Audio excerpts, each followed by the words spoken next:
Winter season start అయిందంటే చాలు మార్కెట్లోకి ఫ్రెష్గా మెంతికూర అయితే వచ్చేస్తుంది. మీరు మెంతికూరతోటి ఏమేమి రెసిపీలు చేస్తారో కింద కామెంట్లో అయితే చెప్పండి. నేనైతే మెంతికూరతోటి వెజ్ నాన్ వెజ్ సంబంధం లేకుండా టమాటా, వంకాయ, చికెన్ ఇట్లా అన్ని కూరలు లేసి వండేస్తాను. ఇక ఢిల్లీ వచ్చిన తర్వాత ఇక్కడ వాళ్ళు చేసే మెంతికూర తేప్ల అయితే నా ఫేవరెట్ అయిపోయింది. ఈ తేప్ల రెసిపీ చేసుకోవడానికి ఒక గిన్నెలో 1 కప్పు మెంతికూర, కొద్దిగా వాము, నువ్వులు, కారము, ఉప్పు, అల్లం వెల్లుల్లి పేస్టు, పసుపు ఇవన్నీ వేసి బాగా మిక్స్ చేసుకోవాలి.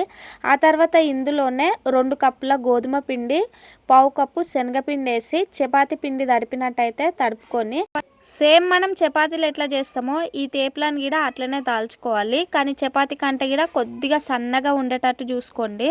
ఇప్పుడు ఈ తేప్లను అయితే మనం పెనం మీద వేసి 2 వైపులా నూనె వేసుకొని మంచిగా కాల్చుకోవాలి. ఈ రెసిపీ 1 వీక్ అయినా సరే కూడా పాడవకుండా ఉంటుందంట. ఇక్కడ వాళ్ళైతే ట్రావెల్ చేసినప్పుడు ఈ తేప్లను ఎక్కువగా చేసుకొని వెళ్తుంటారు. దీన్ని మనం ఇట్లనే ప్లెయిన్గా కూడా తినొచ్చు, లేదంటే పెరుగుతోటి ఇంకా ఏదైనా చట్నీతోటి కూడా తినొచ్చు. దీని టేస్ట్ అయితే నిజంగా చాలా బాగుంది. ఈ వీడియో మీకు నచ్చితే తప్పకుండా ఒక లైక్ కొట్టి ఛానల్ని సబ్స్క్రైబ్ చేయండి.